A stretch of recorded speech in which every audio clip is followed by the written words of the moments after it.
Hello, everybody, and welcome back to another episode of This Week's Stoke. The conversations are getting stronger and stronger as we're really taking this development conversation and trying to get different opinions so we can figure out ways to continue to improve as a country as a whole. We're coming down to the end of the season here, so a couple more conversations, and today's, I think, is going to be really special. Kirk Dwyer is on here today with me. He is such a well-respected coach in the sport and also just a well-respected person in ski racing and someone I'm super excited to sit down with and talk a little bit about what he thinks our key to development is as we move into this new year.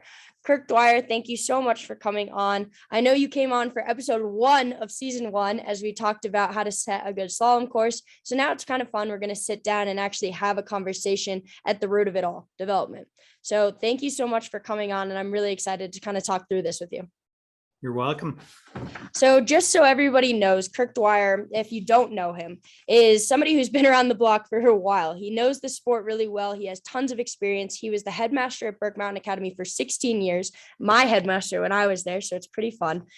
He also was the Alpine director at Ski Club Vail for 5 and is now running the CVA program, which they're putting in a new T-bar, which I think will be a part of our conversation today of why that's so important to their development as he moves into his time there. So Kirk, I think really starting it off, it's hard to talk about what our ideal goal of development is and the steps to get there if we don't really know what that means. What do you think seeing successful development would look like? So this would be my opinion. I think, first of all, you have to really dive down and establish what are the most critical success factors. And, you need to connect all the dots. Like, we talk a lot about development, but you need to make it cohesive, right?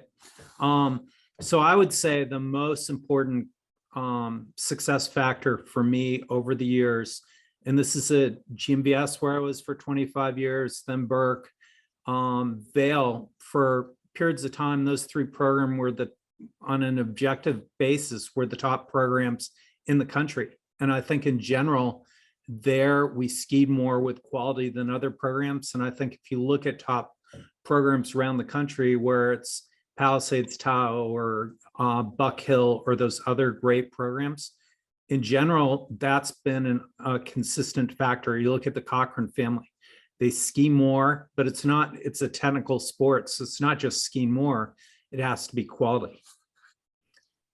And so that quality idea that you talk about, I think really comes down to the idea that a bunch of people get confused with, is it more time in gates or is it more time just on snow? And so I think if you can go a little bit into how there's a balance, but that importance of quality really changes where that time in gates is really beneficial to that time on snow in general. Right. I think what's really important is the quality, and volume without quality is just the reinforcement of bad habits, which is going to reinforce slower skiing. And the top level of skiing is really how well you use your skis. Your skis are your tools. If you can put the ski on edge more and pressure the ski, you can make a shorter radius turn. And if you can carve more than skid, that's going to be, without hooking, that's going to be faster.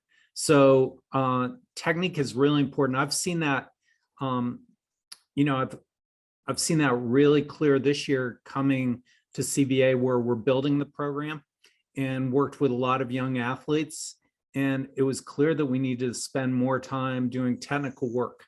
But if I go back to some of the top athletes I've coached, I looked at my training logs and they skied between 16 and 24 days outside of gates before they did gates. That's not saying you have to do that, but it reinforces it's a technical equipment-based sport. You have to have great technique or you're going to reinforce the wrong habits. So basically, the important part here is it's like you take the time to build that proper technique outside of gates before you move into gates. I know a lot of parents and just people in general for younger kids, and when we're talking about development, that comes up a lot, that they're like, I want my kids in gates. I want my kids in gates. And so for that younger age, when you're looking at more like U10, U12, you really hone in on being outside of gates and trying to dial in that technique on just free skiing and drills. I do at the beginning because that's the foundation, but I think you have to be consistent throughout the year. So at the beginning, you would lay the technical foundation, and that's consistent with even what a lot of national teams do. Like I remember back in the day, if you go back to Tommy Moe and the downhill group of Rasmussen, Moe, and Kit, they really broke through when they had a technical coach that worked with Bill Egan, and they worked almost 2 camps on their technical scheme. But once you have that foundation, some people think you can't work technically during the winter because it'll make you slower. That may be true if you're trying to learn or change during the winter, but if you're reinforcing what you've already learned, it will continue to refresh and make you fast. And I remember we had a National Development Committee meeting once, and someone said, well, if you work on technique during the winter, it's going to make you slower. And Jesse Hunt, who was in that meeting, said, well, that's if you're working on the wrong things. If you're working on the right technical attributes or aspects, it's going to make you faster. I like that a lot. I think it's really kind of honing in on those technical aspects. And I think for you, Kirk, you've always been the person that talks about simple skiing. And so if you can kind of simplify what simple skiing is, what are those technical aspects that you think people do need to hone in on to be able to have that foundation to be successful in gates? I know you already mentioned the carve. That's a huge one. Well, I say simple, and I think it's simple, but you would agree. And Mikhail once said, when I told her make it simple, yes, but you have to work so hard to make it simple. So there's a lot of hard work to make it simple. And a coach, a friend of mine who was the top coach, he went on to coach the Austrian men's team, Slalom GS, Fritz Volant. He was a gymnast. And he said, gymnastics, like skiing, is a complex movement. And what you do in gymnastics is you break the elements down to their simplest form. You try to perfect or master those, and then you put them together. So it's the same thing with skiing. I would say technically, if I would summarize the most important aspects, is being able to put the downhill ski on edge and have more weight on the outside ski, and to be able to carve more of the turn, and especially depending on the radius of the turn, there might be some skidding in the initiation, but you need to be carving from the apex or fall line of the turn. And what a lot of people don't understand, they see the radius of the ski, but you know, I'm not a scientist, but in theory, a slalom ski that has about a 12.5, 13 meter radius can carve a 6.5 meter radius turn if you put it on edge more. So the ability to put the ski up on edge and pressure the ski, that allows you to make a shorter turn. And arcing the turn is really important. So to be able to use the downhill scheme well, I think it's a good transition. So you're well positioned. And then you have to be able to develop upper lower separation with the weight towards the outside ski as you exit the apex and complete the turn. Yeah, I think that really kind of saying what you did about going down to the simplest form and trying to master that simplest form makes it so your brain can process. And I think that that's a really helpful way to be able to talk about how to hone in those skills and get to that high technical aspect, but also talk about that simple skiing. I think really we're going to transition a bit now to talking about what you said, your training log. So you've been somebody who's always been really good at calculating the importance of volume. I think volume is a huge part of what you think that high quality skiing comes from, and is doing it a lot and repeating it a lot. So as we kind of get into that volume idea, how are athletes supposed to be able to calculate that ideal and max amount of skiing to be able to be successful? Well, I think that's a really big thing. And I would say in general, I'm going to get off on a tangent a little right now, is everyone's talking about skiing 150 to 160 days. And I helped propagate that when I went to Vail, because we were able to ski more. And we were able to have some athletes skiing 150 to 160 days. And you don't know how many days you ski unless you really track. And people tend to overestimate how many days they ski. But at Burke, with skiers like Nolan Casper, Michaela, and Nino O'Brien, they skied about 130, and they've done pretty well. And I'm sure Ryan Cochran-Siegel, skiing out of Cochran's in Mount Mansfield, ski less than them because he's a 3-sport athlete. So people talk about the number of days. I think it's the aggregate amount of skiing that you do in those days. Like a Buck Hill skier would probably ski fewer days than a Vermont skier, but they get a ton of skiing in those periods of time. And then you measure, like in strategic planning, an acronym is SMART. And the first two are specific. Second, M is measurable.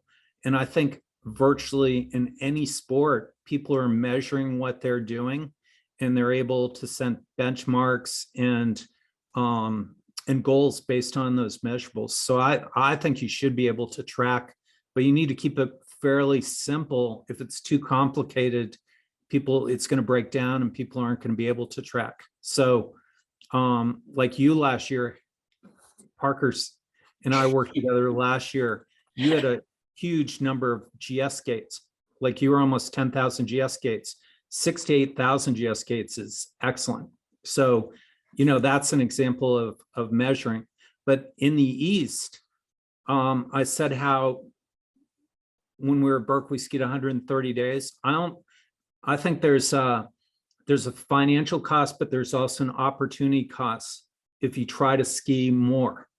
The financial cost is obvious because you might get 90 days on snow if you're in Eastern Ski Academy or major club.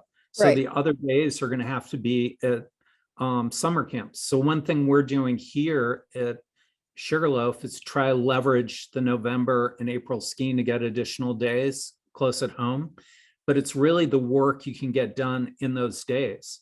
And even though people seem to be acquiescing to Colorado's strength right now because they can ski a lot, I refuse to believe that is valid, because I know when I was at Burke, I was able to train higher volume than we could ever get at Vail because of the lower elevation and less fatigue. So you want to look at the number of days, but I think more importantly, you look at the aggregate amount of skiing. Right. And so you're skiing in the East. I think it's crazy for Eastern skiers to over race because they have fewer potential days to ski in, and a good day of training. Like at Burke, you would have probably gone up to 15, 16 runs, if not more. So you go to a race, if things go well, you get 2 runs, right? So yeah, you're cutting down on that amount of time that you get to ski by going to the race. And I think that's actually a cool thing to transition to the financial aspect that you kind of already brought up a little bit already. Like the sport is super expensive. It's a conversation that people have been having a lot because it makes it so it's harder to, one, break into the sport. It's definitely a niche environment. And then 2, it's hard to be good at it if that day requirement is so high and you want to be able to maximize that time without spending as much money. So I think you have a really cool way to try and lower the cost of ski racing, and you kind of hinted at it already, and it's that you get more out of training than you do out of racing, and races cost money. So can you go into a little bit about how you think maximizing your time training and racing fewer races will help with the financial cost of the sport? Yeah, and this is what I mean by connecting all the dots, right? Everyone throws out the costs, and the cost is high. Ski racing is an expensive sport. Like I swam in high school. That's a really low cost sport. But the equipment alone is huge. You have an alternative. You can get good used equipment, right? But it's really racing. So if you look at the major expenses, membership fees or tuition at a ski academy or club are huge. But at virtually every program I know of, there's significant financial need-based aid. So that can be greatly diminished. And I coached an athlete who did very well, single parent, and that athlete was on almost a full scholarship at a major ski academy, but still broke through and did well in the World Cup. But the 2 other costs are your camp costs and your race expenses. Like U18 Nationals this year, it was a great event, but it was very expensive, and camp costs are huge. So you have to really look. People say there's a camp. Should I go to the camp? My question would be, how many days are you getting on snow, and how much training are you getting? And that's got to be the focus rather than just going to every camp you get into. So it's, and the quality of the camp is really important too. So I think that can significantly lower the cost if you focus on reducing race starts. Yep. So in general, don't race until you're ready to race. So many people go to the first races because the first races are there, and then they're not prepared, so they don't feel good about themselves. So they start trying to go to more races, and it's a vicious cycle. Where if you get really prepared, you're going to tend to go to a race and perform, and you're going to significantly reduce costs too. And this is an opinion that the majority of people listening will probably disagree with, but I think there's two underlying tension points in the US. One is the relatively small size of the national team because of the cost of the sport. Yep. So our national team numbers around 44 athletes. I know Norway is small, but they're unique.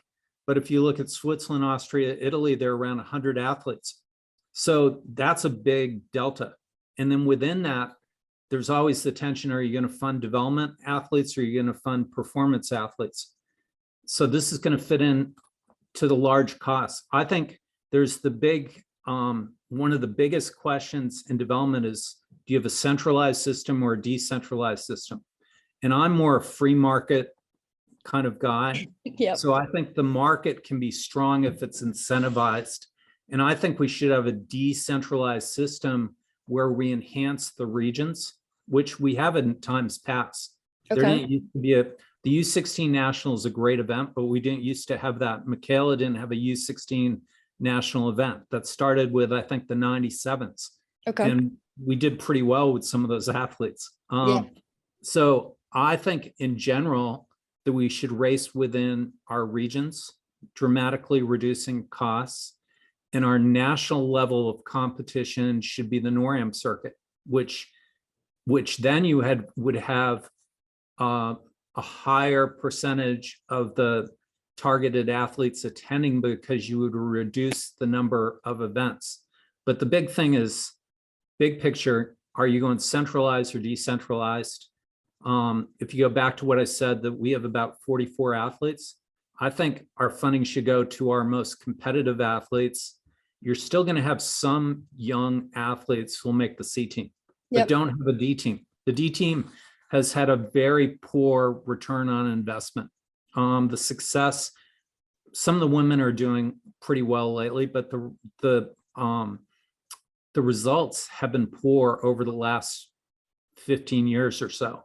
So fund our most competitive athletes and incentivize other athletes to stay involved. Yeah.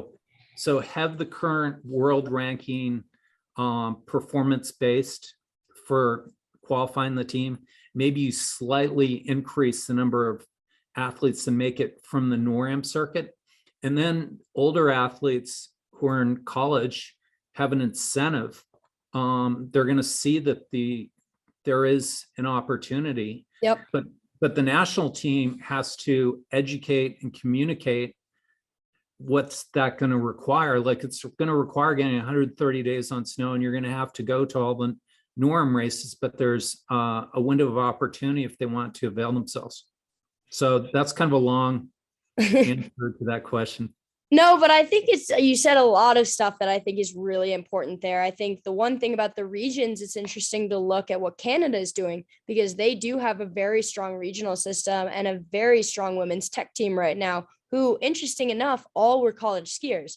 So they kind of used that regional program, then sent them to our NCAA system in the US. And then now we're really performing on the World Cup stage at a pretty high level and a lot of depth. So I think that that's really neat.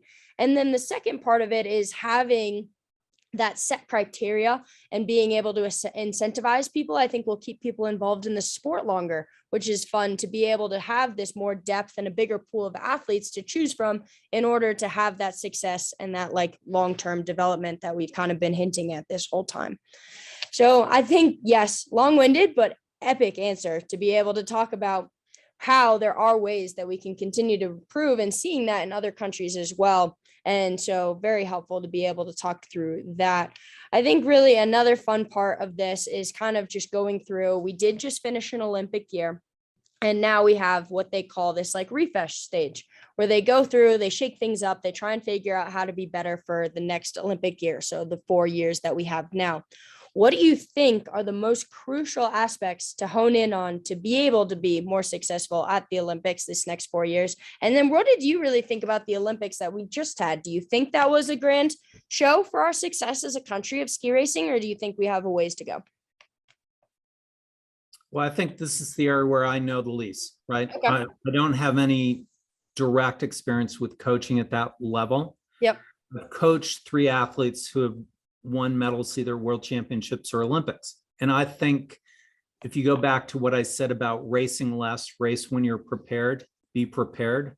I think the athletes that have been developed in over a period of time have tended to race less, but it's been really targeted, know what it takes to be prepared for big events. Yep. And the athletes that have progressed by racing in the high 40s, 50s, 60s for starts, I don't think that they've had the preparation to be able to mentally, psychologically be prepared for a big event.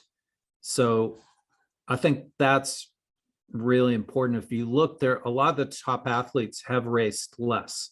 And I think that's a key element. But I also think recently the Olympics and these events have just, it's really inappropriate kind of the length that the press is going and the pressure on the athletes. I think that's really somewhat out of control. So I think that's tough. And Yep. ultimately the World Cup, you have more races. Like, if you're peaking, like I'm a big believer in periodization, and that you can have 2 to 3 peaks during a winter if you know how to do it. But what you need is enough starts to validate your preparation, right? So if you only have 2 to 4 starts, you might be skiing great, but you might just have bad luck. But if you have 8 to 10 starts in a block, you're going to tend to get results. So Olympics are similar. You could be skiing great and just have really bad luck, bad weather, but then there's the whole psychological impact of all the pressure that, it's once every 4 years, all the pressure in the Olympics. Yep. No, I think that's a really good way to put it. And you talked about that mental side and really the pressure that's going on all these athletes. And it's something we do need to be really aware of. We're seeing right now the importance, and we have been actually seeing for the past couple of years, the importance of mental health and how athletes are put under so much pressure in this bright light that they're supposed to perform right then, right now. And the media and everybody in the entire world is watching it. And so it's crazy. It's crazy, one, to be able to perform under all of that. And it's amazing. That's why they are the Olympics. And like our athletes are the best of the best, but some days you do have off days and some days things don't go your way. And so it's unfortunate that it all comes down to, again, just that 4-year period. And we put so much pressure on those events.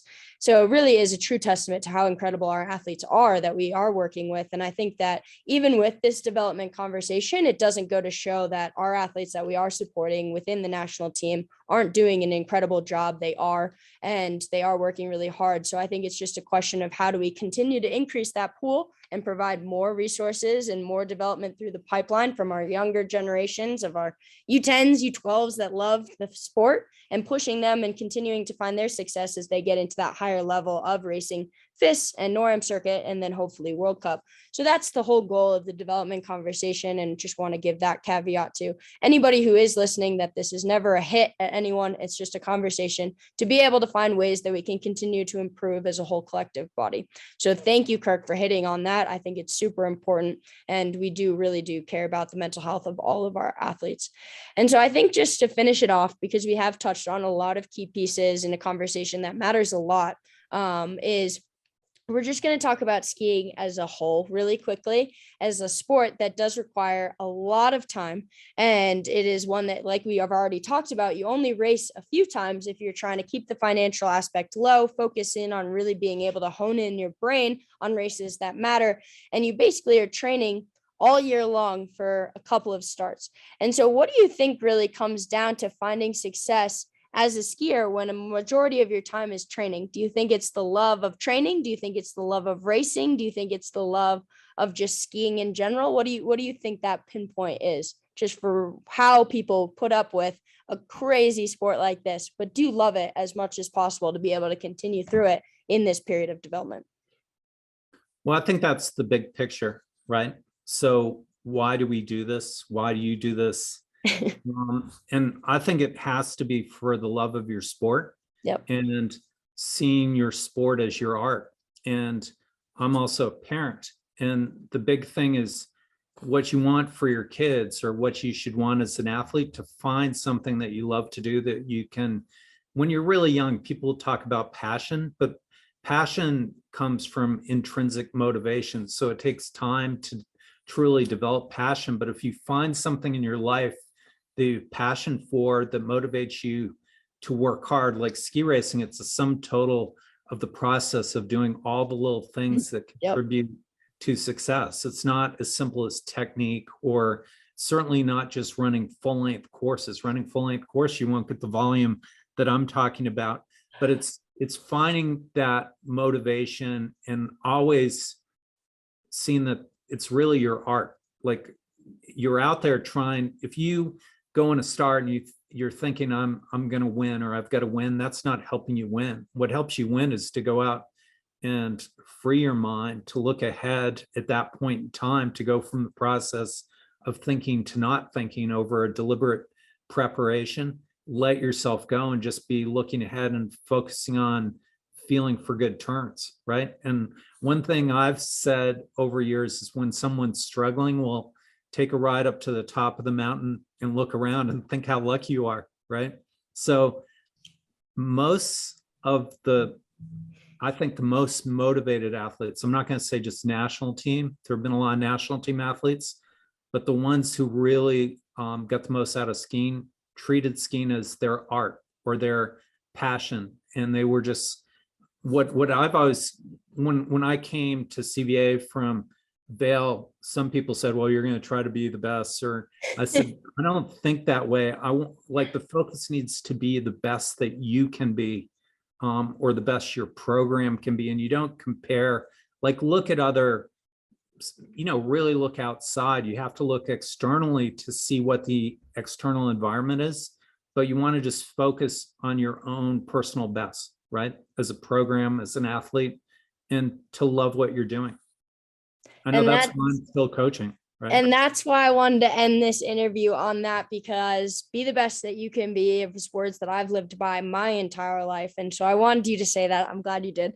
But it's true. We talk about development, we talk about the work that goes into it, but in the end, like Kirk said, you need to love it. It needs to be your art, your passion, your everything, and enjoy the process.